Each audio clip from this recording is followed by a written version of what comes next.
Boa noite a todos, espero que me consigam ver e ouvir devidamente. Saúdo todos aqueles que forem entrando, aqueles que depois também tiverem a oportunidade de ver mais tarde a análise que é feita à presente situação na Ucrânia, no conflito entre a Ucrânia e a Rússia. Peço desde já a todos que deixem o vosso gosto, se puderem. Deixem sempre no vídeo e também ao mesmo tempo no canal, são formas de ajudar a promover não só o direto, não só o vídeo, como também o próprio canal que está muito, muito perto de atingir os 8.000 subscritores e eu agradeço a todos pela forma como têm, de certa forma, não só ajudado, como têm incentivado e têm ajudado também a alimentar esse mesmo crescimento que nós cada vez mais continuamos aqui a congregar no canal. Eu, em primeiro lugar, gostaria de vos recordar que estão ainda abertas as inscrições para a segunda edição do curso do Tribunal Penal Internacional em Detalhe, onde passarei a indicar e a explicar para que as pessoas conheçam o Tribunal Penal Internacional e possam saber o que é que efetivamente faz o TPI, para que é que serve, quais é que são as especificidades que normalmente norteiam o TPI e, portanto, todos aqueles que tiverem interesse nisso poderão sempre, na medida do possível, fazer a inscrição. Contactem-me sempre através do meu número que aparece sempre na descrição e contactem também através do e-mail, porque têm sempre essa oportunidade para o fazer. Depois, gostava de vos dar ainda nota de que fiz aqui algumas alterações na configuração dos vídeos e na configuração do canal, portanto, a partir de agora vai começar a aparecer aqui um ícone em baixo durante o tempo todo do vídeo para que as pessoas possam subscrever e, portanto, possam subscrever o canal, possam subscrever também tudo mais e normalmente vocês veem uma barra com uma imagem para lançar o próprio canal, normalmente quando entram no canal e não nos vídeos direto necessariamente, e aí também encontram acesso às redes sociais. Portanto, são algumas situações que estou aqui a tentar corrigir. Depois gostaria ainda também de vos comunicar que nos próximos dias, em data ainda a agendar, estarei no canal da Diana Panchenko. Não sei se costumam aceder ou não ao canal dela, portanto, mas a Panchenko costuma ter muitas visualizações, é um canal muito popular na Rússia, ela naturalmente expressa-se em russo. Terei o gosto de estar no canal dela e depois ela própria partilhará comigo para poder também aqui partilhar no canal o vídeo com as legendas devidas, mas faz uma cobertura muito interessante, normalmente de várias situações relacionadas não só com a Rússia, como de um conjunto também de outros aspectos internacionais.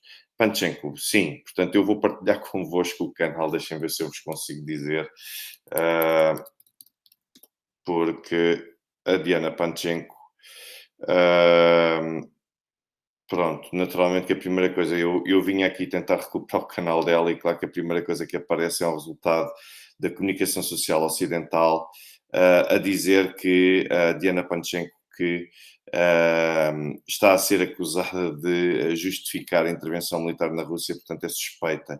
Enfim, nós já sabemos como é que são estas coisas, não há grande volta a dar. Eu estava a ver se, para todos os efeitos, conseguia chegar aqui ao canal dela, portanto, tem imensa gente, naturalmente. Eu depois partilharei convosco o link para vocês poderem ver, Sr. Jorge Pereira, que já teve, deixem ver então se eu consigo mostrar. O Sr. Jorge Pereira que teve a oportunidade de ver a minha intervenção na RT, portanto, agradeço naturalmente o ter acompanhado e todos aqueles que ainda não viram, portanto, na passada semana que estive presente na RT. Deixem-me ver se finalmente consigo partilhar convosco. Não, não é. Deixem-me ver se eu consigo mostrar-vos aqui o canal, porque acho que sim, aqui está. Portanto, é um canal que eu naturalmente acompanho, é um canal que eu vou deixar aqui o canal dela, portanto, podem sempre. para todos os efeitos, falar aqui e analisar o canal. É um canal que tem muitas visualizações, mas basicamente vamos falar do conflito, vamos falar de um conjunto de outras coisas e depois eu partilharei convosco esse vídeo com toda a certeza. Pois, a senhora Jacinta Marujo pergunta. Muito obrigado também, senhor Marco Silva, por ter acompanhado e pelas suas palavras. Muito obrigado. A senhora Jacinta Marujo pergunta e o Gonçalo Lira. Portanto, o Gonçalo Lira nunca mais soube nada dele, mas a verdade é que foi preso e, portanto, tem de estar preso. A situação é extremamente complicada. Assim que houver naturalmente novidades, que tentarei, na medida do possível, partilhá-las convosco. Eu gostaria de entrar já no tema que nos traz aqui hoje, porque é um tema que eu acho que se justifica. Eu não faço ideia, volto a dizer, eu não faço ideia o que é que está a ser falado na comunicação social portuguesa, porque, como já vos disse inúmeras vezes, não acompanho. Mas eu posso vos dizer uma coisa que a Rússia continua a atacar com vários tipos de mísseis, com vários tipos de armamento para tentar atacar objetos ou alvos militares ucranianos e, para todos os efeitos, os resultados continuam a ser naturalmente devastadores. O que é que eu gostaria ainda de destacar também? Era o facto de assim como os russos continuam a usar todo o tipo de armamento, e ainda por cima esta noite nós tivemos notícias de um ataque também, ou de bombardeamentos dos russos em Odessa, em Mykolaiv e em Kiev. Portanto, nós continuamos a ver que os russos continuam com capacidade para conseguirem fazer face a todo o tipo de alvos que, neste caso, vão identificando por parte da Ucrânia. Nós depois temos, em sentido oposto, uma Ucrânia que cada vez menos consegue lutar e combater com a Rússia de igual para igual. Ou seja, a Ucrânia, por mais armamento que agora vá sendo depositado por parte da NATO, é extremamente complicado para a Ucrânia conseguir, de alguma forma, causar não só baixas aos russos, mas como também recuperar e ganhar território. Portanto, parece que, para todos os efeitos, quando nós olhamos para a situação no terreno, a Ucrânia só tem capacidade para fazer alguma diferença quando recorre a atuações semelhantes àquelas que eu, por acaso, abordei aqui com o Andrei Martianov, nomeadamente no que diz respeito às táticas assimétricas, ou seja, são formas de uma forma desigual, conseguir tentar causar algum tipo de dano no inimigo, e isto, cada vez mais, a Ucrânia assemelha-se, em termos de modus operandi, àquele que é o modus operandi tradicional de grupos como o Estado Islâmico, como a Al-Qaeda e por aí fora. Ou seja, só recorrem a tipos de estratégia e táticas e a meios que sabem que é muito difícil para os russos conseguirem adivinhar e de conseguirem saber o que é que se está a passar. Portanto, isto por si só é extremamente importante porque mostra claramente que há aqui uma desigualdade clara no terreno em favor da Rússia. E não é por acaso que, aliás, ainda há pouco estava a ver um vídeo da Rússia, dos ataques que a Rússia conduziu, por exemplo, salvo erro, não foi em Odessa, mas deixem-me ver se eu vos consigo, já não me lembro qual foi o sítio. Eu tenho aqui, em Kupiansk. Portanto, foi um depósito de munições das Forças Armadas da Ucrânia que foram atacadas em Kupiansk. O vídeo realmente é impressionante, ou seja, isto não deixa de impressionar, porque parece realmente quase um jogo de computador, a forma como se vê a apontar a mira e depois a forma como se vê os danos que causem. Mas é um vídeo da vida real. Portanto, e isto realmente aconteceu. E é impressionante a forma como se causou este nível de devastação.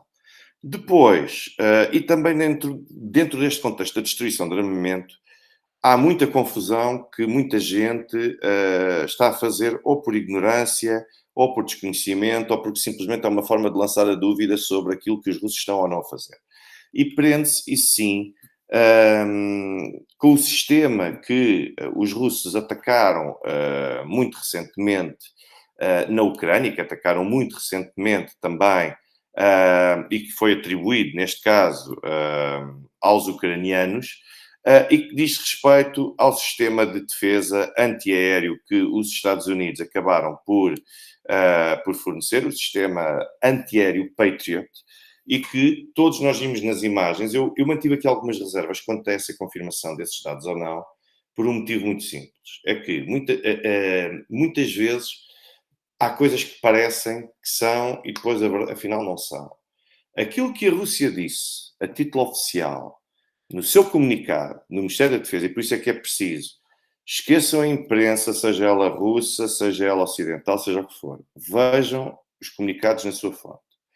Aquilo que a Rússia disse, através do porta-voz do Ministério da Defesa, Sergei Shoigu, foi, relativamente ao sistema Patriot, foi que um dos mísseis hipersónicos que utilizaram, um dos Kinjal, atingiu, esta é a expressão que os russos utilizam no seu comunicado, atingiu o sistema de defesa antiaérea Patriot. Ou seja, eles dizem que atingiu, eles não dizem que destruíram, eles não dizem, o Ministério da Defesa russo não diz que destruiu o sistema Patriot, o Ministério da Defesa russo não diz que destruiu 5 sistemas Patriot, como eu também já vi, ainda hoje fui ver, há muita gente a dizer como é que é possível os russos dizerem que destruíram 5 Patriot se, afinal, eles só têm 2.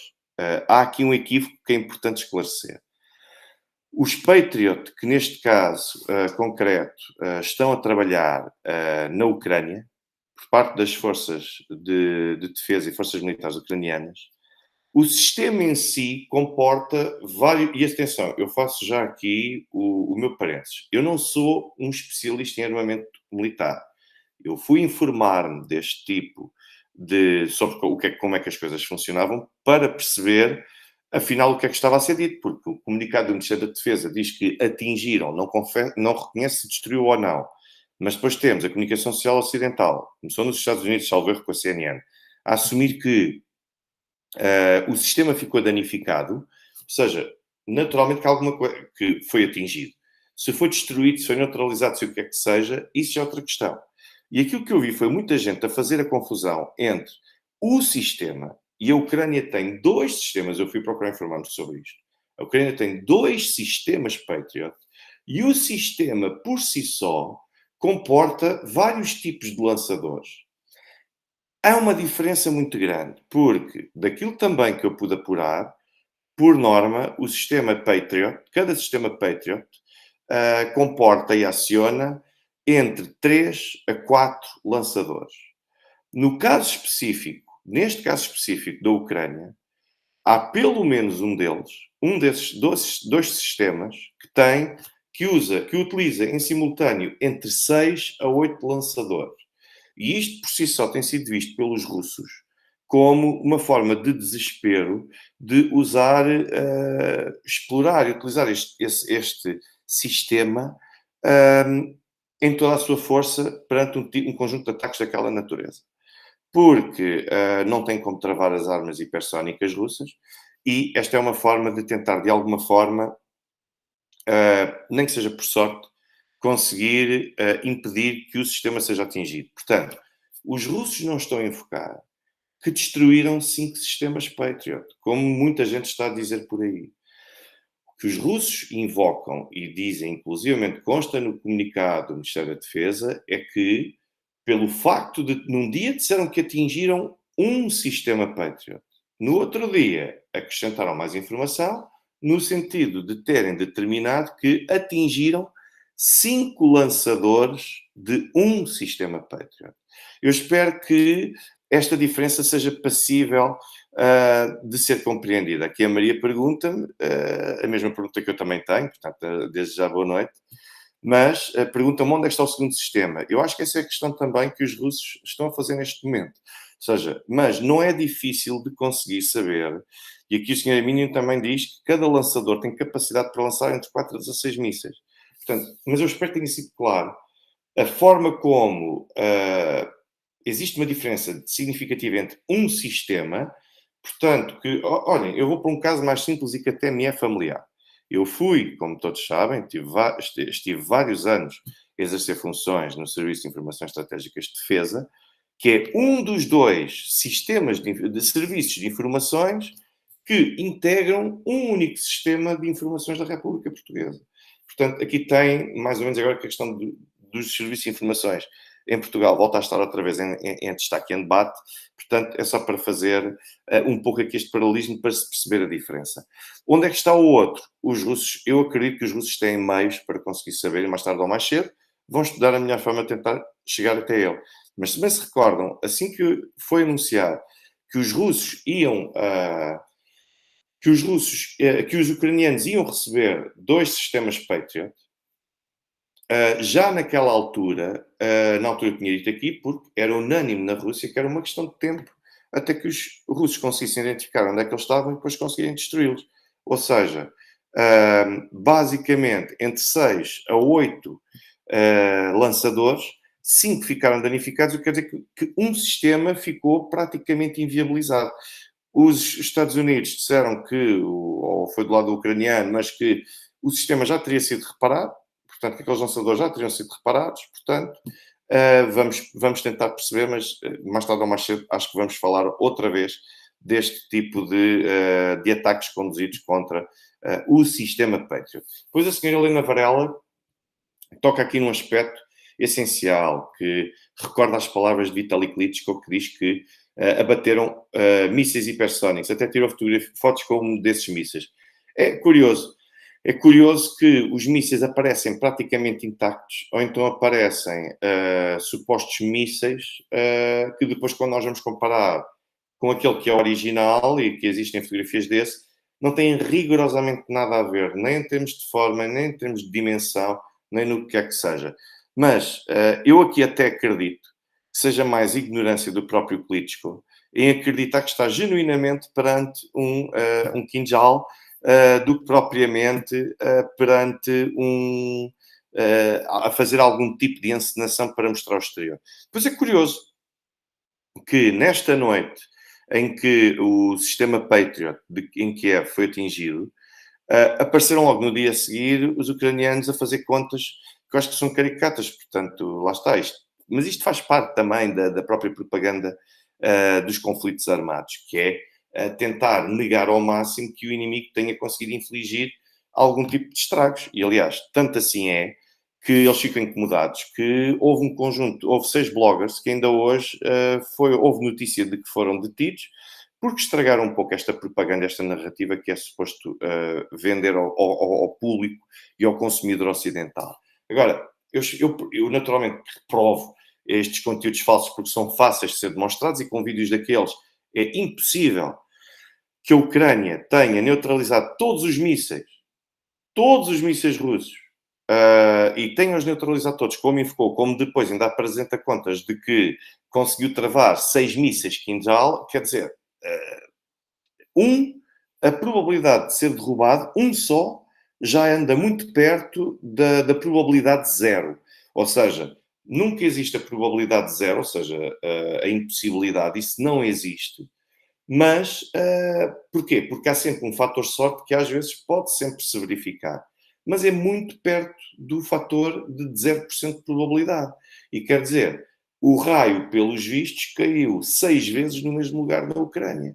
Quer dizer, a probabilidade disto acontecer é mais do que nula, é até negativa, por assim dizer. Portanto, dou também as minhas boas noites ao Sr. José Martins ao Porto. Boa noite, seja bem-vindo. E depois lá está, mas nós temos esta propaganda, isto para vos dizer que nós temos esta propaganda e que de parte a parte nós vamos ouvir. Por exemplo, há certo tipo de números que são relatados pela Rússia, e tanto pela Rússia como a Ucrânia, que também são relatados as baixas que provocam, e eu já aqui uma vez expliquei que muitos destes cálculos são feitos com base em lógicas e médias. Portanto, para todos os efeitos, acaba por ser mais uma expectativa e mais um cálculo do que propriamente muitas vezes uma realidade. O Sr. Pedro Coutinho diz-me se já sabe porque é que o Alexander Chipriuk foi preso na Rússia. Uma das razões, há várias razões. Eu hoje vi, por exemplo, qual é que foi, já não sei quem é que foi, que deu para todos os efeitos a justificação. Onde é que eu vi isto? Olha, agora apanhou-me porque eu ainda ontem vi Hum, Ainda ontem vi que isto foi justificado, não foi por turcos, não foi por ucranianos também, que seria óbvio, mas foi por um jornal qualquer de um país muçulmano, que eu não sei sinceramente dizer. Já não me lembro, pronto, basicamente já não sei. Mas aquilo que foi dito foi que, por parte desse órgão de comunicação social, foi que os 3 cientistas foram detidos porque Putin ficou extremamente insatisfeito com o desempenho dos mísseis hipersónicos. Vale o que vale. É uma teoria. Naturalmente não são indicadas as fontes, mas foi um jornal que eu agora, sinceramente, agora apanhou-me, já não sei qual deles é. E depois, é curioso ainda que aquela que é a razão oficial é que está relacionada com questões de traição. Ou seja, em como há uma traição à pátria. O que é que eu deduzo daqui? Partindo do princípio que é mesmo esta a razão que leva à detenção de estes 3 cientistas, a única explicação que pode aqui haver é que eles, de alguma forma, tenham partilhado informação com Estados estrangeiros, sejam ou não hostis. É a única forma de se poder justificar que há aqui uma traição. Portanto, mais do que isto, não se sabe, não se consegue saber, mas basicamente esta é a informação oficial e que, a confirmar-se, naturalmente que eu não tenho uma base factual e documental para poder confirmar esta informação, então isso significa que, para todos os efeitos, isso significa que eles teriam partilhado informação privilegiada com um conjunto de entidades representadas, ou pelo menos representando Estados estrangeiros. Portanto, é apenas isso. O Sr. Feitbeck pergunta-me se eu dou dicas de canais portugueses que falem da situação atual. É muito complicado.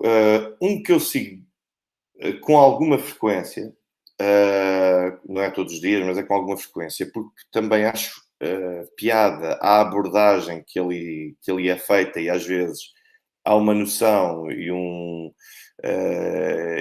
sublinhar de pormenores que às vezes eu próprio não reparo. É o do João Tili.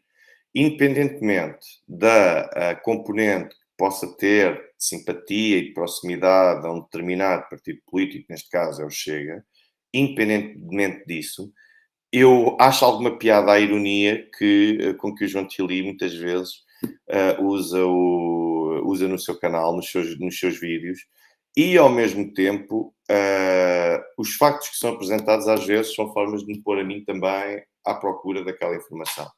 Portanto, é apenas uma referência. Tudo o resto, regra geral, acho que muitas vezes nós temos de perceber o que é que queremos. Nós queremos o quê? Nós queremos procurar informação verdadeiramente neutra e isenta ou queremos ver informação influenciada por simpatia e afinidade política? Portanto, eu não posso recomendar os canais, independentemente de ver outros, porque vejo também outros, mas eu não posso recomendar certo tipo de canais que eu sei que têm sempre, na sua gênese, um certo alinhamento e simpatia políticos. Portanto, vou recomendar este do João Tili, porque apesar de ele ser ligado naturalmente ao Partido Chega, para todos os efeitos, acho piada a forma, ao humor, acho que é um canal diferente por isso, pela forma, o humor com que ele aborda os assuntos, acho que isso por si só é divertido. E depois, porque factualmente aproveitam para eu depois, de uma forma já séria, poder até eu mesmo procurar mais informação sobre estes assuntos. Isto foi apenas uma exceção. Muito bem. Aquilo que eu vos posso agora dizer, vamos entrar então agora aqui, já esclareci esta questão dos lançadores do sistema Patriot. O Sr. Jorge Pereira faz aqui a indicação de que o canal ADN fez uma entrevista com o Agostinho Costa muito boa, que eu tive a oportunidade de ver, e eu também posso anunciar, que vai ser no próximo dia 23 de maio, que serei eu o entrevistado no canal ADN. Portanto, endereçar-me o convite, com muito gosto, e claro que eu não poderia dizer que não, jamais poderia dizer que não, pessoas sempre extremamente simpáticas, que sempre me receberam muito bem, sempre me trataram muito bem, sempre foram muito compreensivos. Portanto, no canal do ADN, no próximo dia 23, ali estarei eu presente para poder também falar disso, para falar de vários temas. Senhor Maurício Jordão, uma boa tarde também, neste caso é boa noite, mas uma boa noite ou uma boa tarde para o Rio de Janeiro e para o Brasil em geral, portanto, um abraço para todos. Agora que já falámos deste tipo de assuntos, vamos então incidir o foco na questão da contraofensiva ucraniana. Eu sou da opinião, como eu defendi já mais que uma vez, que a pressão que tem sido imposta sobre as autoridades de Kiev obriga a que a Ucrânia tenha de tomar uma posição e tenha de avançar com algum tipo de resultados. Ou seja, têm de, para todos os efeitos, mostrar trabalho, porque isto não pode ser só pedir dinheiro, não pode ser só pedir armamento e depois ninguém vê rigorosamente nada, ninguém vê nenhuma conquista. Boa noite também para o Sr. Nando Roll, seja bem-vindo. Depois, aquilo que nós temos num contexto desta natureza é que os ucranianos são obrigados a fazer qualquer coisa e eu acredito que as ações e as incursões que nós começámos por ver em Artyomovsk, Bakhmut e a forma como a Ucrânia se está a tentar alinhar e a posicionar para poder conduzir ataques, quer em Kherson, quer também em Zaporozhye, tudo isto já configura o início da chamada contraofensiva. Qual é que foi o problema, o verdadeiro problema neste caso concreto? É que, ao contrário daquilo que aconteceu no passado e até muito recentemente, como quem diz, até ao final do ano passado, desta vez os russos não retiraram. Desta vez, os aliados pró-russos não retiraram. Permaneceram nas suas posições. Houve uma outra posição e uma outra unidade russa que saiu do controle de uma determinada área para passar para uma outra área, mas a verdade é que os russos não retiraram. Os russos e aliados pró-russos ficaram a defender o mais possível tudo aquilo que era o território que já tinha sido consolidado em Artyomovsk.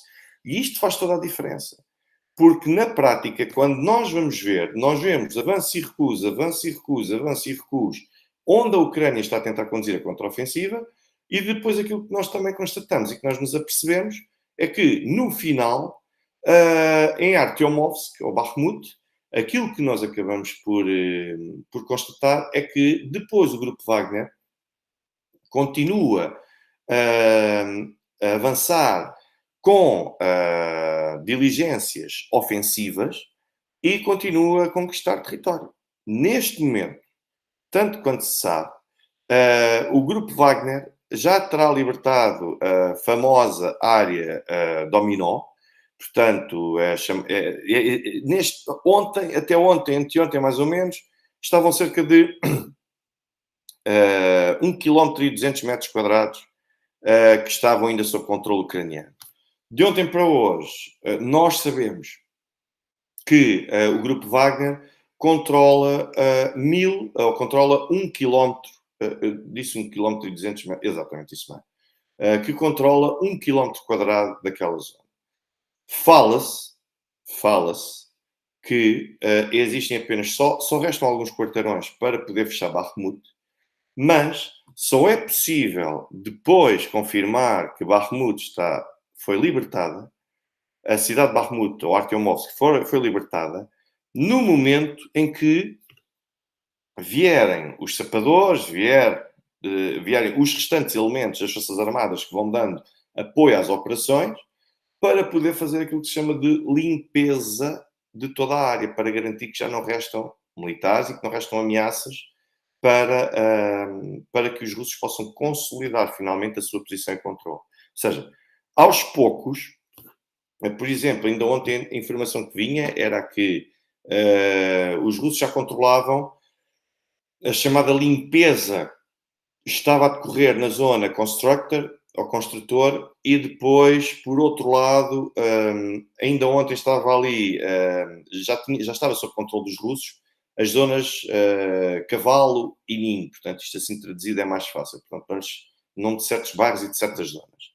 No entanto, a área Dominó, portanto, que é como se chama, é uma área já no final, já é no fim da cidade, no lado ocidental da cidade, já é mesmo no fim, E eu ainda ontem dei a localização de 2 locais onde o grupo Wagner estava a tentar garantir que de facto desapareceriam e que a ameaça desapareceria dali, que era nomeadamente as residências nos números 89 e 91 da rua Jubilena. Portanto, eu ainda ontem pus isso também no meu canal de Telegram. E o que é que funcionava? No número 89, aquilo que funcionava era um clube de diversão noturna e, perdão, e no número 91 funcionou uma casa de uma funerária. Portanto, era o que funcionava por lá. Acho curioso que seja este o funcionamento, mas era aqui que estavam concentrados, e mais do que barricados, muitos militares ucranianos que podiam fazer destes locais a sua base de resistência.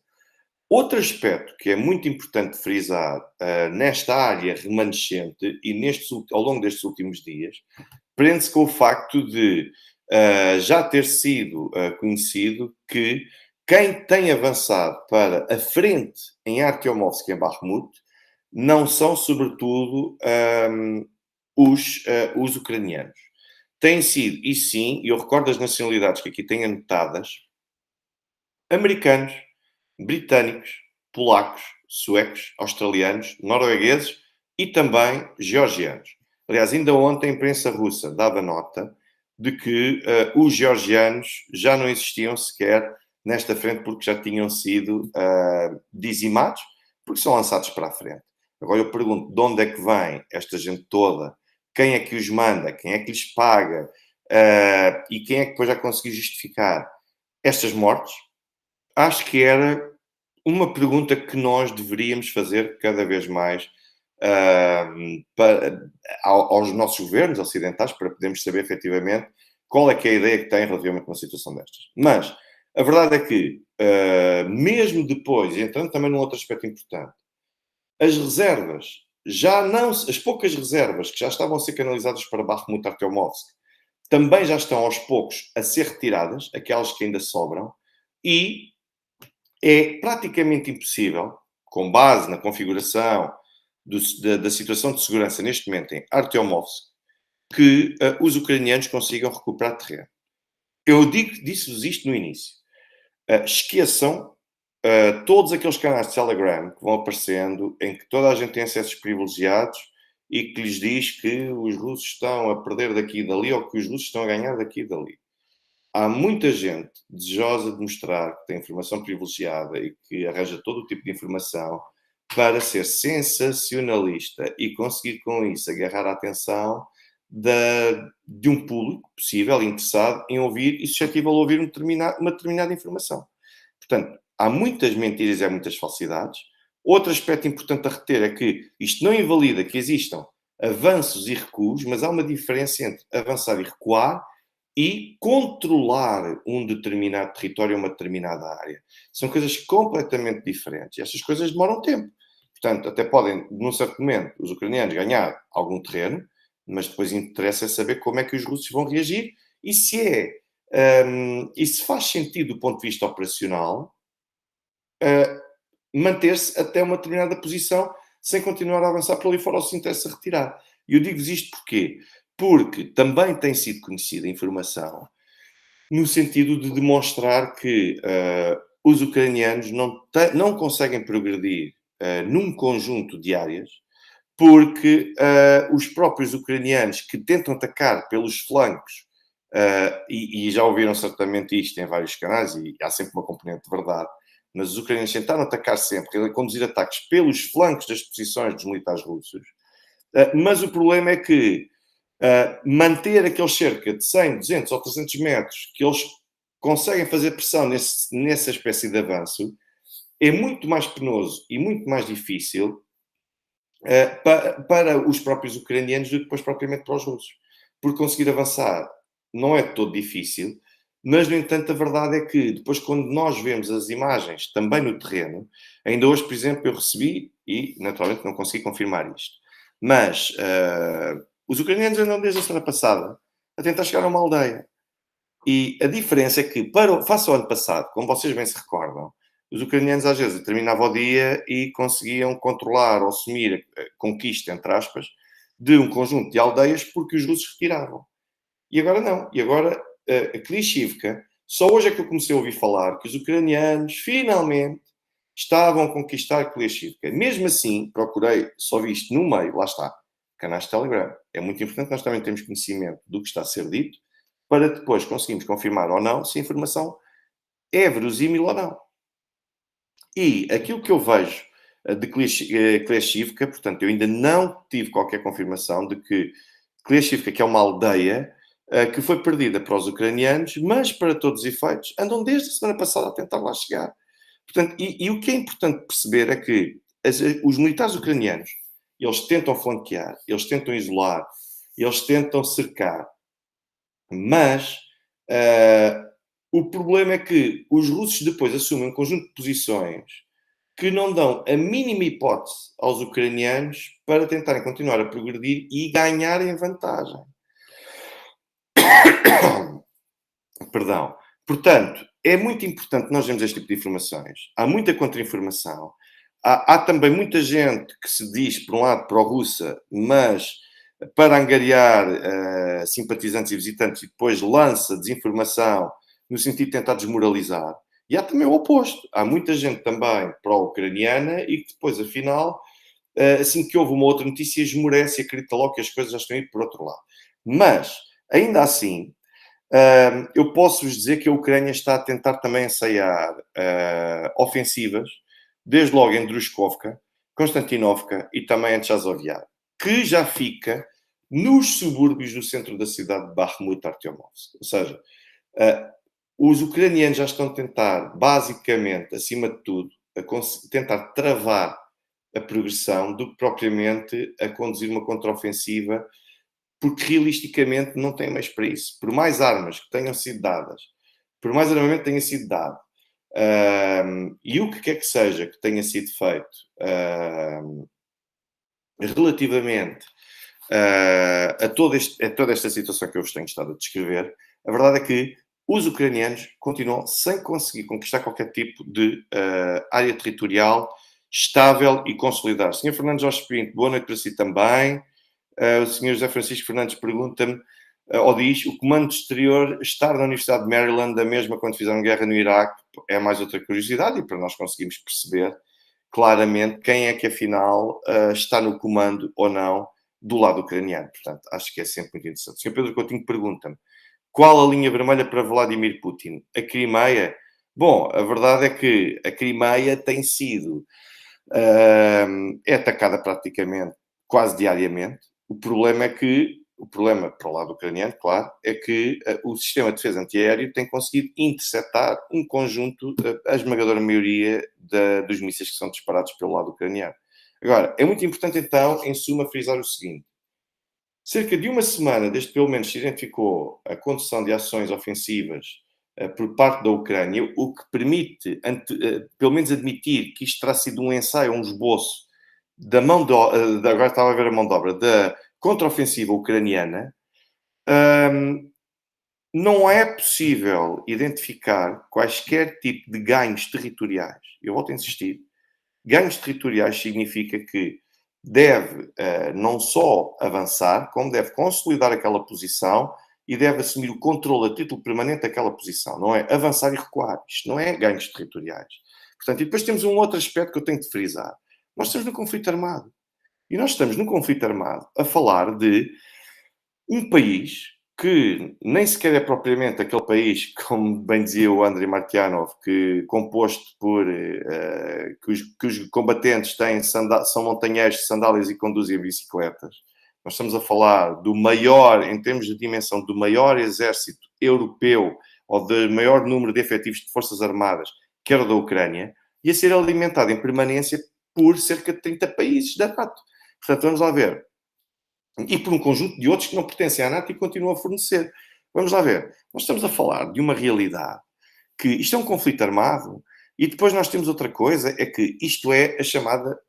A Rússia está a adotar a chamada estratégia ou tática de atrição, que é de desgastar, desgastar, desgastar, desgastar, desgastar, em vez de estarem feitos tolos a correr contra o prejuízo e a tentarem eles próprios expor-se.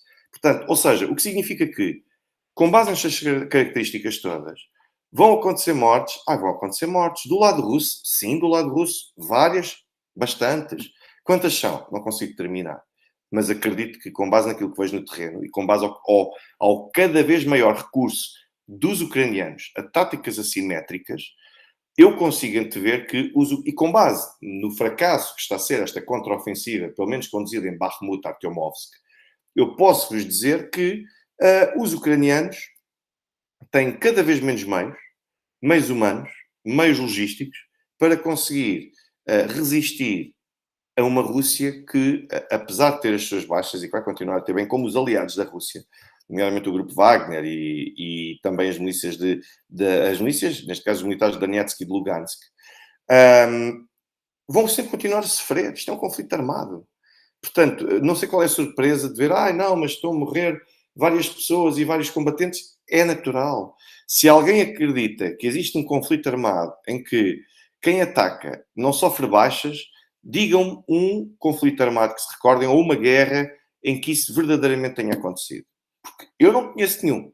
Há sempre baixas. Portanto, não dramatizem as baixas que estão a acontecer do lado russo como se fosse praticamente impossível. O senhor ou a senhora Fúria Lusitana pergunta qual o número total de mortes para cada lado até agora.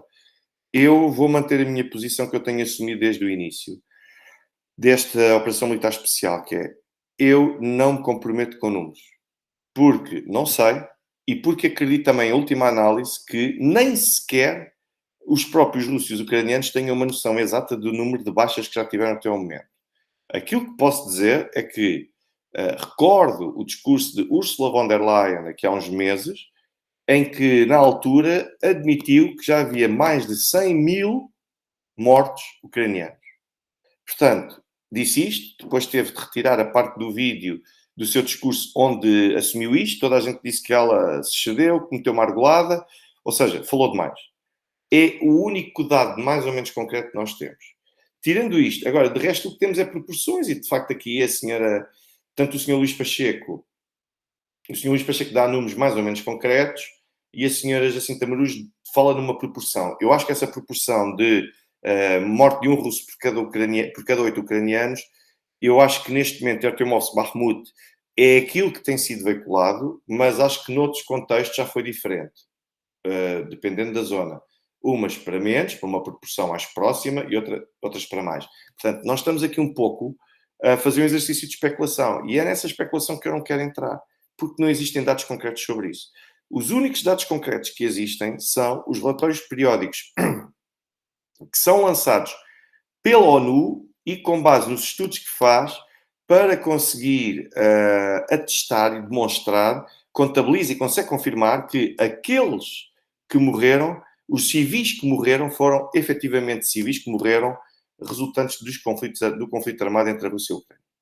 Agora, esse número é muito residual. Esse número, salvo erro, da última vez que eu vi, aqui há algumas semanas, iria nos 3 mil e qualquer coisa, 4 mil e qualquer coisa civis. Ou seja, são números que, apesar de serem trágicos, não são muito altos se nós pensarmos num conjunto de outros conflitos armados.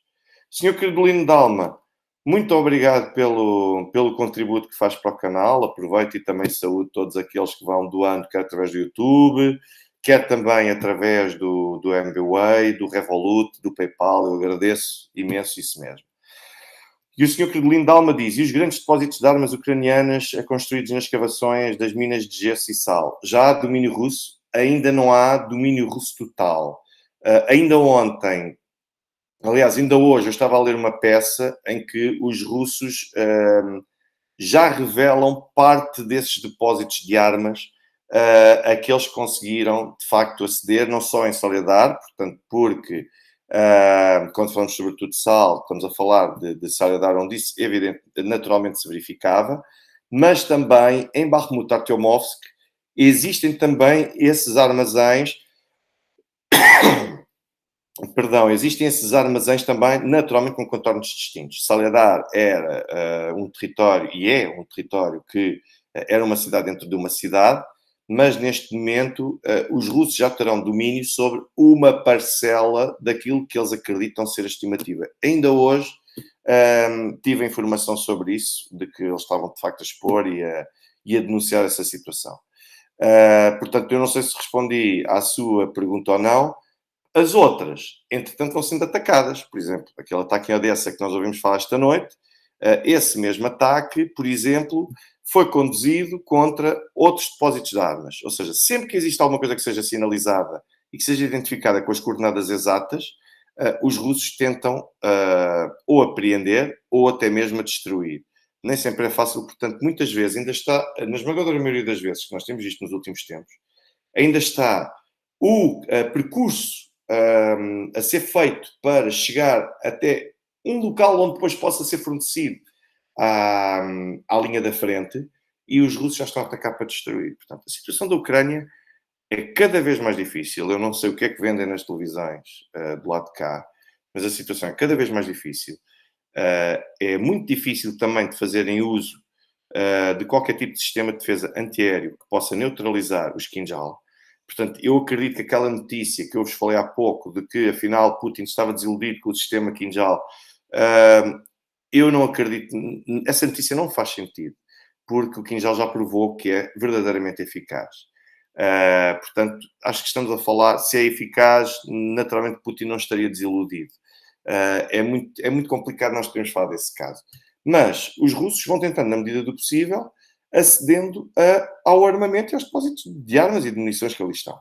Um outro aspecto que eu queria frisar é que o grupo Wagner já praticamente não opera, não procede à detenção de prisioneiros de guerra ucranianos.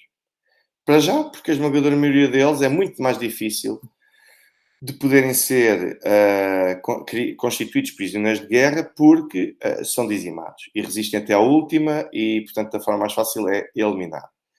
O Sr. Jamie Tinker, por exemplo, fala aqui que o comboio que acabou de descarrilar na Crimeia estava carregado de munições. Estava, aliás, é curioso que os ucranianos justificaram, lá está, esse ato de terrorismo, ou que configuraria um ato de terrorismo noutras circunstâncias, com o facto de dizer que o comboio já estava cansado de transportar tanto armamento.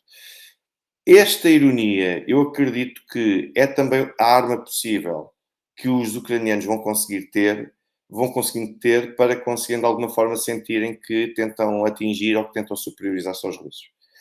Porque os ucranianos têm uma situação cada vez mais difícil. Depois a senhora Olga Guedes, que também vem dizer: sabemos que o mundo precisa de paz, isso é o que todo mundo fala, mas as pessoas não querem a paz porque a paz tem os custos e as pessoas não querem dificuldade, apenas querem facilidades. E tem toda a razão naquilo que diz, porque efetivamente ainda hoje também estava a ler um outro conteúdo que dava conta de dizer que para os Estados Unidos o que interessa é agora, neste momento, empatar a linha da frente e o conflito entre a Ucrânia e a Rússia. Eu não sei se a Rússia vai estar disponível para isso, se a Rússia vai estar dessa forma apta a manter o conflito empatado e a esperar que os Estados Unidos recuperem algum tipo de fulgor, até porque aproxima-se, olhos vistos, o conflito. Portanto, mas para todos os efeitos pode ser uma questão de interesse, ou seja, de ser agora, de alguma forma, de tentar desgastar os russos. Aliás, aquilo que nós estamos a assistir em Bakhmut neste momento já é de tal forma desigual que quem está no terreno do lado ucraniano, por isso é que sacrificam os estrangeiros em primeiro lugar, querem simplesmente que eles continuem a tentar causar danos russos o mais possível. Portanto, isto é uma forma de empatar e de continuar a fazer, a manter este tipo de tática muito mais próxima daquilo que são os grupos de terrorismo e grupos ligados a ameaças assimétricas, por assim dizer, que não são só os grupos ligados à ameaça terrorista, há também de outro género. O Sr. Luís Pacheco diz ainda hoje a RTP vai falar em 200 mil russos caídos e 300 mil ucranianos. Eu gostava de saber qual é a fonte, e porque não há fontes, é só simplesmente por causa disto, porque não há fontes, e porque as baixas neste conflito estão a ser calculadas por um lado eu compreendo, mas estão a ser calculadas com base apenas em regras de lógica, em probabilidades, ou seja, se um batalhão tem X homens, habitualmente da Rússia ou da Ucrânia, e nós conseguimos dizimar a metade do batalhão, logo nós conseguimos dizimar 400, ou 500, o que for. Ou seja, as coisas são feitas, é assim que é feito o cálculo. Por isso é que é natural que estes números todos estejam de uma parte e de outra inflacionados quanto às mortes do adversário. Podem não estar assim tão inflacionados quanto isso, porque depois ainda há que considerar aqueles que ficam feridos e incapacitados, impossibilitados de voltar à linha da frente. Também é muito importante, também é um número absolutamente imprevisível. Portanto, estar a falar em 200 ou 300 mil, isto são estimativas que vêm ou do Instituto para o Estudo da Guerra, ou então é dado por 2 ou 3 grupos de reflexão ocidentais. Com base em quê? Especulação pura e dura. Por isso é que eu volto a insistir. Eu não me comprometo com números, porque é um exercício que nem os próprios Estados, nem quem está no terreno, nem os Ministérios da Defesa conseguem determinar com precisão. É desonesto a pessoa colar-se a números propriamente ditos. Agora, diferente é quando começam a chegar as notícias e os cadáveres, esse tipo de corpos conseguem ser contabilizados, mas depois há todo um conjunto de outros que nem sequer tardam em chegar ou às famílias ou ao Ministério da Defesa ou quem quer que seja. Portanto, é muito importante nós termos todos estes fatores em atenção antes de falarmos em números. Depois, o Sr. Maurício Jordão diz-me também aqui, gostaria da sua opinião sobre se o Ocidente realmente entrou em uma escalada sem fim, irão até à Terceira Guerra ou se em algum momento se darão por vencidos e recuam. Sua opinião, excelente trabalho, agradeço o facto de a sua opinião e as suas palavras e naturalmente sempre elogiosas. Então é assim, relativamente àquilo que me pergunta, a questão da Terceira Guerra Mundial é sempre um cenário que infelizmente nós temos de manter em aberto, dada a crescente escalada do conflito e não só, dada a impossibilidade de nós conseguirmos encontrar um único elemento que consiga minimamente aproximar as partes para qualquer acordo de paz que possa ser celebrado. Aquilo que nós vemos de parte a parte são discursos totalmente hostis e de governos que estão totalmente indisponíveis para ceder 1 milímetro que seja. E quando assim é, só há aqui uma solução, que é uma das partes vencer por capitulação da outra. Portanto, e às vezes, bem se diz na tradição forense, bem me lembro dos anos em que exerci a advocacia, às vezes mais vale um mau acordo do que uma boa demanda. Portanto, e acho que aqui, neste caso concreto, nós também, sobretudo o Ocidente, tem de saber pensar, começar a pensar nisso, porque os russos, neste momento, têm o controle nas suas mãos. Os russos é que conseguem pautar, impor ritmos e reagir em função daquilo que querem. E enquanto assim for, enquanto não for o lado ocidental a ter o controle temporal e a conseguir pautar o ritmo nesta mesma situação que nós temos atualmente, vai ser extremamente difícil para o Ocidente de conseguir encontrar uma forma de encostar a Rússia às cordas. Porque a Rússia não está encostada às cordas nem de perto nem de longe. Portanto, aquilo que se passa neste momento é que eu não me comprometendo com esse cenário de Terceira Guerra, digo só que é um cenário que, infelizmente, continua em aberto, mas, para todos os efeitos, o Ocidente iniciou, teve aqui um erro grave de cálculo, porque o Ocidente acreditou que a Rússia não resistiria muito e que seria surpreendida pela ajuda que a NATO daria à Ucrânia. E não foi bem isso que aconteceu. O Ocidente achou que iria conseguir estrangular a economia russa, o Ocidente achou que iria conseguir causar convulsão na sociedade russa, e aquilo que eu vejo é exatamente o contrário. Aquilo que o Ocidente conseguiu fazer foi unir, mesmo à volta de Putin, muitos daqueles que eram seus opositores e seus dissidentes. Ou seja, isto para mim é que é obra, porque o discurso das pessoas continua a ser: eu não gosto do Putin, eu não votaria em Putin, mas é o meu país que está em causa. E sendo assim, é o meu presidente que está aqui a liderar. Eu vejo isto praticamente todos os dias. Portanto, e foi isto que o Ocidente conseguiu fazer, que foi lançar uma campanha de ódio tal contra os russos, e por motivos absolutamente corriqueiros, muitos deles, não motivos. Veja-se o caso do professor Pliassov da Universidade de Coimbra, por exemplo. É só uma gota no oceano daquilo que tem sido alimentado e instigado ao longo deste tempo todo. E os russos estão, mesmo aqueles que estão na diáspora, aqueles que não vão ao seu país há 20, 30 anos porque eram opositores, porque não concordam com aquela linha de governação, o que quer que seja, mesmo esses. Há outros que não, que continuam naturalmente a apoiar Vladimir Putin, isso é diferente. Mas mesmo aqueles que são opositores, neste momento estão unidos e estão convencidos de que devem apoiar o seu presidente e o seu governo porque o presidente está a liderar a Rússia e eles têm de estar com o seu país. E foi isto que eu sempre consegui fazer. Eu, aliás, já vi aí emergir um movimento, como quem diz, é um movimento sem pernas para andar, portanto acaba por ser paradoxal e incoerente, que é uma associação dos russos pela liberdade, é assim uma coisa do género. E é curioso que as ações que eles fazem, eles agora estão a fazer todas as semanas, sábados ou domingos, uma coisa assim do género, vão para manifestar-se junto à Embaixada da Rússia com lonas, com inscrições, cartazes, etc. E para nós pensamos, bem, isto deve ser um movimento daqueles. Vejam as fotografias, eu não vou fazer publicidade ao movimento, porque aquilo, claro que uma das pessoas que integra esse movimento é a pessoa que passou a ser chamada de ativista, Ksenia Sharafolina, portanto, é uma das pessoas que se vê nas fotografias e que se identifica, respeito o direito à manifestação, mas aquilo que eu vejo é muitas vezes um grupo que nós pensamos, bem, mas com tantos russos que vivem em Portugal, aquilo deve estar à pinha. As fotografias, vejam-se a encontrarem 6 pessoas presentes, 8 pessoas presentes, portanto, provavelmente aquele é um grupo de amigos que tem um interesse comum, legítimo, que é manifestar-se, estar contra decisões tomadas pelo seu governo, é mais do que legítima a pretensão, e estão aqui, encontraram-se no espaço certo para poderem alimentar e conduzir essa campanha. Mas estamos a falar de 6, 8 pessoas. Vi uma ação por estes dias que teve também 10, 12, não passa disso.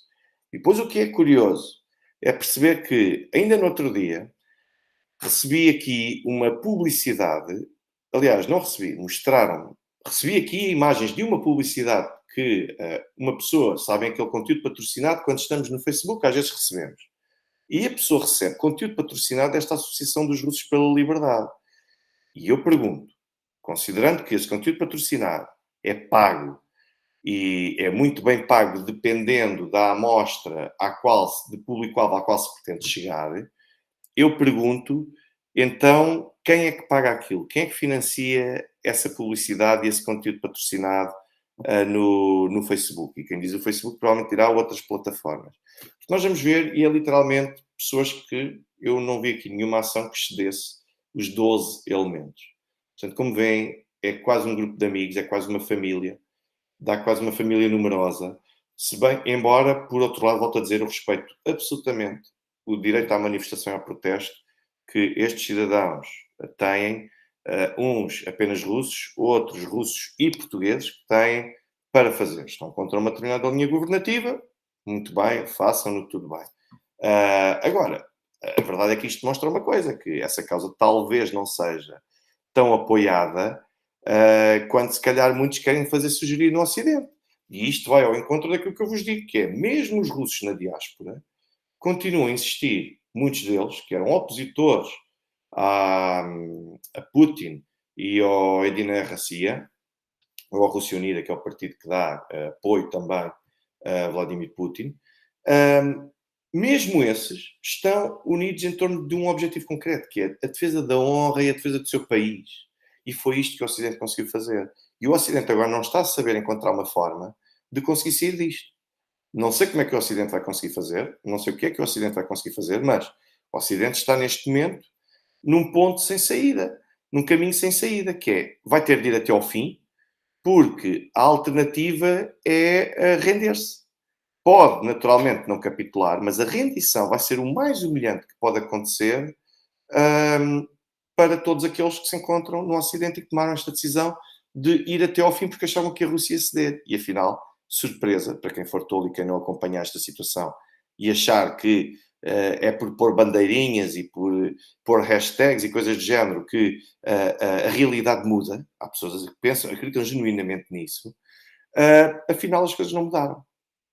Depois, Sr. José Fernandes, deixa-me aqui também uma nota. Gostaria de o ouvir comentar, hoje ou quando puder, o direito de legítima defesa preventiva, neste caso da Rússia. Obrigado pelo seu valioso trabalho e um abraço cá de França. Sr. José Fernandes, Eu tenho partilhado no meu canal a minha intervenção na Faculdade de Direito de Lisboa a 5 de abril do ano passado, onde eu explico e mostro até com gráficos e com uma apresentação em que é que consiste verdadeiramente a legítima defesa preventiva.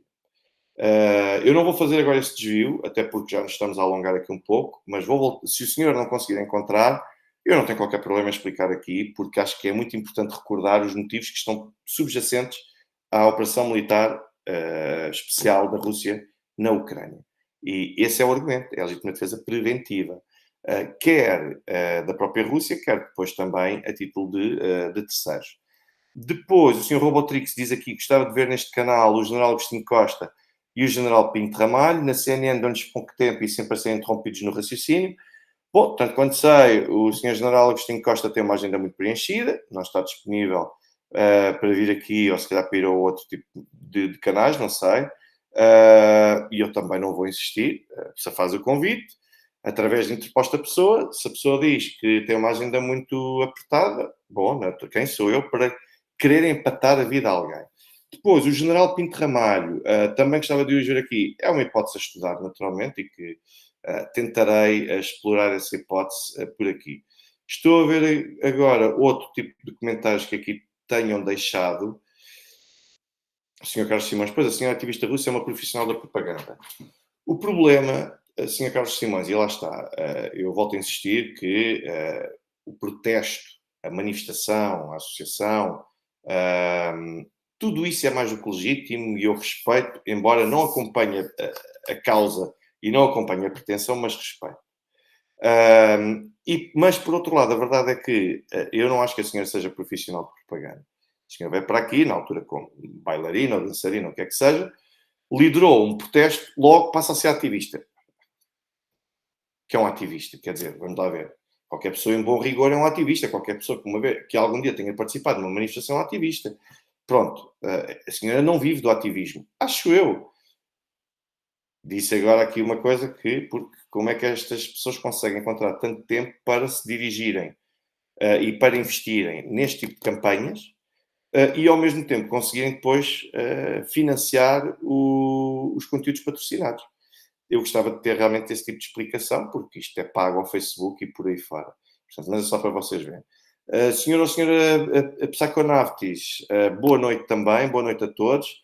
Bom, basicamente, eu julgo que já vos fiz um resumo. O senhor Paulo Couto, o senhor Luís Paisana, para quando o Pepe Escobar, convidei-o 2 vezes, ele dizia-me sempre que estava em Moscovo. Se ele algum dia estiver disponível, ele envia-me uma mensagem a dizer que está disponível. Eu já o convidei 3 vezes até, 2 delas, eu estou aqui em Moscou, quando eu sair podemos ver um dia. Primeira, segunda, a mesma coisa. À terceira, não disse nada, eu não vou insistir mais, portanto a pessoa terá os seus compromissos, é como eu digo, e as suas frentes. Depois, quantas mobilizações já foram feitas pela Ucrânia? Acho que já vão na 11ª, a Rússia fez quantas? Esse é outro aspecto, Sr. Paulo Couto, muito interessante, é que as pessoas muitas vezes confundem ou não sabem, e também houve uma altura que disseram, bem, mas Putin voltou a assinar outra vez os termos de uma nova mobilização parcial e tudo mais. Vamos lá ver uma coisa. O serviço militar na Rússia é obrigatório, o que significa, desde logo, que é de cumprimento obrigatório durante 12 meses. E o recrutamento é feito, ou alistamento, para cumprir o serviço militar obrigatório é feito, desde logo, a recruta é feita entre abril e junho e depois entre outubro e dezembro. E em março e em setembro começa a altura do alistamento, do recrutamento, como se fosse a publicação de editais que era aqui, etc. Isto acontece todos os anos. Isto não é mobilização parcial. Quem vai cumprir o serviço militar obrigatório não tem, para todos os efeitos, não vai para a linha da frente. Nem vai pode ir para participar na zona das operações, mas não para a linha da frente, porque não tem experiência para isso. E isto é lançar literalmente carne para canhão quando a Rússia nem sequer precisa disso. Portanto, é muito importante perceber que há diferença entre o alistamento, serviço militar obrigatório, e a mobilização parcial. E a Rússia, só uma vez, é que fez a mobilização parcial, que foi aquela que nós conhecemos no ano passado, por volta de setembro, que foi feita essa, até setembro, que foi feita essa mobilização parcial. Portanto, quanto à Ucrânia, acho que já é como o pacote de sanções da União Europeia, já deve ir na 11ª ou na 12ª mobilização, já não tem praticamente ninguém para mobilizar, e a prova disso é que a Ucrânia nem sequer tem meios humanos para conseguir ter qualquer tipo de superioridade sobre a Rússia. Portanto, isto é basicamente o tema que eu vos trazia hoje. Acho que havia aqui mais uma pergunta para vos poder responder, mas para todos os efeitos não consigo ver aqui qual é que é a diferença. Mas pronto. Ora bem, aquilo que eu gostaria de vos dizer então é que o lutar até ao fim virou uma guerra de egos, diz a senhora Olga Guedes. A Ucrânia está a afundar-se em dívidas, está a afundar-se em todos os níveis.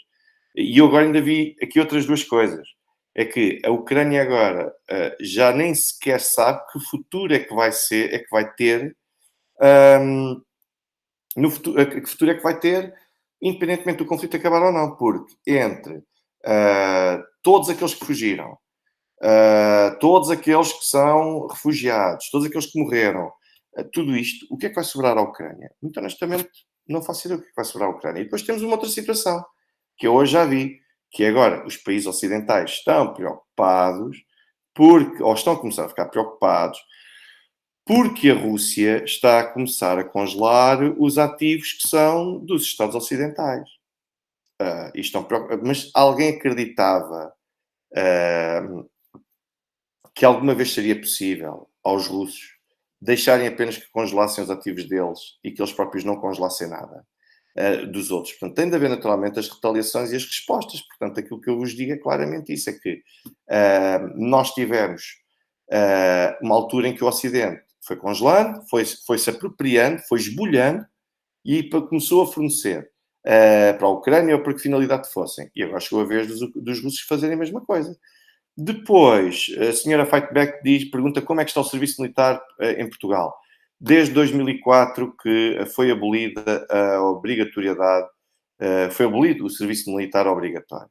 Portanto, a partir daí, 2004 foi quando ela entrou em vigor e, salvo erro, acho que foi a última vez que alguém cumpriu o serviço militar obrigatório, foi nessa altura. Até lá, é tudo o sistema voluntariado. A minha opinião sobre o tema vale o que vale. Fui um dos que fez inspeção ainda, portanto, mas tenho uma opinião do serviço militar obrigatório que existia na altura e que, a meu ver, era complicado para quem tinha uma vida propriamente dita instalada e bastante consolidada. Noutros casos, talvez já pudesse fazer sentido essa situação, mas pronto, é sempre muito controverso. O que é que diz aqui o Sr. Pedro Coutinho? Aliás, Sr. Jorge Pereira, veja o modo como estão a apanhar ucranianos na rua, é impressionante. Um tipo, cada vez que sai, leva um Rottweiler para não agarrarem. Eu já vi também essa cena, e já vi também a cena de agressão a polícias e depois começarem a fugir. Já vi ucranianos vestidos de mulheres. Já vi de tudo um pouco para conseguirem evitar esse recrutamento coercivo, por assim dizer. Depois o Sr. Pedro Coutinho, Alexander Dugin, apresentou uma teoria para o fim da guerra ou para a Rússia ganhar. Tomou conhecimento e se acha praticável. Eu vou explorar essa questão do professor Alexander Dugin quando eu fizer aqui a apresentação também e a explicação da sua teoria mais conhecida. Portanto, eu deixarei isso para muito breve. Portanto, eu uma vez mais saúdo a todos a vossa presença neste direto. Todos aqueles que fazem as contribuições financeiras através do YouTube, através do Revolut, através do MBWay, através também do PayPal, todos os que fazem esse tipo de contributos, eu agradeço. O contributo financeiro é extremamente importante. Depois agradeço também o facto de porem os vossos gostos no vídeo, no canal, é extremamente importante, ajuda a promover o canal. Os vossos comentários, as vossas críticas, as vossas dúvidas.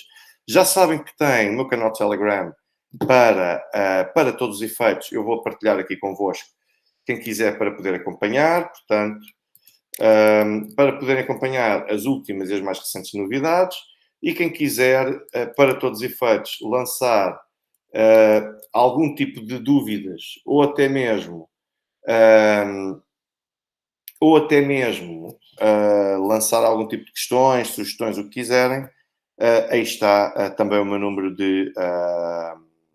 número também de WhatsApp. Senhor Jambaião, eu já falei sobre o SIS na altura no canal do professor Carlos Dias.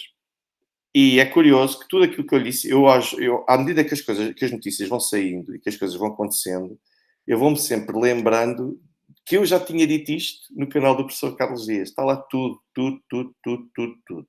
Isto porquê? Porque eu entendo que para conduzir aqui algo relacionado com isso, se calhar iria ser, como é que eu ia dizer, unilateral da minha parte.